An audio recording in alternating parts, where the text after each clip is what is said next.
બોટાદ બાદ હવે ભાવનગરની અંદર પણ કડદાને લઈને સખત વિરોધ થઈ રહ્યો છે અને કડદાનો એક કડવો અનુભવ થયો છે ભાવનગરના એક ખેડૂતને। નમસ્કાર, આપ જોઈ રહ્યા છો નિર્ભય ન્યૂઝ અને હું છું આપની સાથે રિદ્ધિ।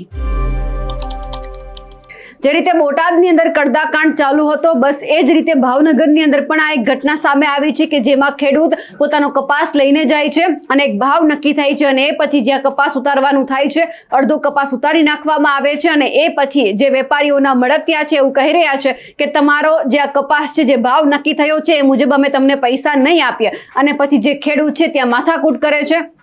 અંતે ઘણા બધા ખેડૂતો ભેગા થાય છે અને જે ભાવ નક્કી કરવામાં આવ્યો છે એ જ ભાવ જે ખેડૂત છે તેમને આપવામાં આવે છે। પરંતુ સવાલ એ થઈ રહ્યો છે કે જે આ સત્તાધીશો છે કેટલા નફટ કહેવાય, કારણ કે બોટાદની અંદર જ્યાં કાંડ બન્યો તેમ છતાં જો કડદો લાગુ કરવામાં આવતો હોય તો આ લોકોએ સમજવું જોઈએ કે એક વખત ગુજરાતની અંદર તમામ જનતાએ જે આ કડદા કાંડને લઈને વિરોધ જોયો છે, ભાવનગરમાં આવું થઈ રહ્યું છે તેમ છતાં લોકો સમજતા નથી। પણ અહીંયા જે ખેડૂત છે પણ એવું કહી રહ્યા છે કે ખેડૂતોના હિસાબે સત્તાધીશો ચૂંટાય અને ખુરશી ઉપર બેસે છે, એમનું વિચારવામાં નથી આવતું ખેડૂતોનું, એટલા માટે ખેડૂત વિરોધ કરે છે।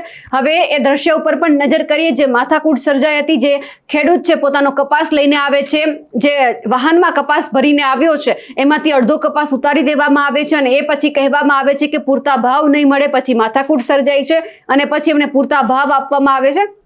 અને જે ખેડૂત પોતાનો કપાસ લઈને ગયા છે અને એમના જ સમર્થનમાં જે બીજા ખેડૂત આવ્યા છે તે શું કહી રહ્યા છે તે પણ સાંભળીએ। પણ તમે માલ જોયો તો તમારે જોવો તો પડે ને દાદા, લાડ્યું નહીં, અવાજ નહીં હો જરા કે અવાજ મહેરબાની કરીને નહીં, અવાજ નહીં, રાડ્યું નહીં, અવાજ નહીં કરવાનો ભાઈ। લેવા વાળા ભાઈ, કડદા વાળા ફોટો તો જોવો છે ને, મોટું જોવું પડશે ને કોણ છે।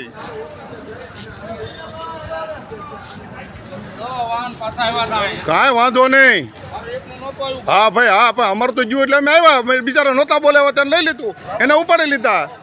જે કરે એ તો કરે ને, બધાને કાંઈ કરવું કે ન કરવું। 1351 તમે લીધો ને, પણ માલ મોડો તમને જોવાની ક્યાં ના પાડી હતી ભાઈ? તમને જોવાની ના પાડી હતી માલ મોડો હતો ત્યાં? અરે માલકોટ તમારે વિચારવાનું, કેમ લેવું તમારે વિચારવાનું। માલકોટ ગીરી જાઓ, ઊંડા ઉતરો, 10 ફૂટ 50 ફૂટ ખોદો, એટલે બોટાદ નો કરતો 1351 નો ખરીદેલો 1225 ઉકરો આપો ભાઈ। ઉભા રહ્યો ભાઈ, ઉભા રહ્યો, ઉભા રહ્યો, પાકું કરો, હાલ પેલા। નમસ્કાર, હું સામાન્ય ખેડૂત ભાવનગર।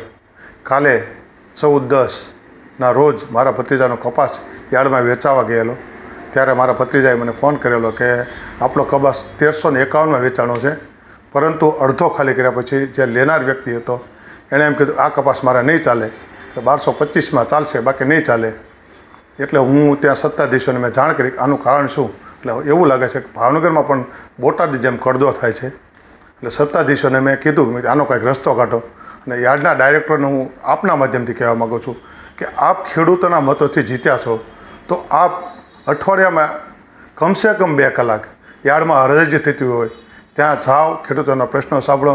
હું આપના માધ્યમથી યાર્ડના ડિરેક્ટરોને જણાવવા માગું છું કે ખેડૂતોના હિસાબે આપ યાર્ડમાં સત્તાધીશો છો, તો એટલું આપના માધ્યમથી કહું છું કે આપ ત્યાં જાઓ, ખેડૂતોના પ્રશ્નો સાંભળો અને રજૂઆત કરો। અને આપના માધ્યમથી હું ભાવનગર યાર્ડમાં કડદો, વજન ઘટ એ બધું ખેડૂતોના માથે જ આવે છે અને ત્યાં કમિશનના એજન્ટો છે એ કાંઈ વ્યાપારીને કહી શકતા નથી, કારણ કે એને એની સાથે ધંધો કરવાનો હોય છે, એટલે બધો જ માર ખેડૂતો માથે પડે છે। એટલા માટે હું ખાસ આપના માધ્યમથી જણાવવા માગું છું આનો ખેડૂતોને કંઈક ન્યાય મળે એવો રસ્તો કરી આપો।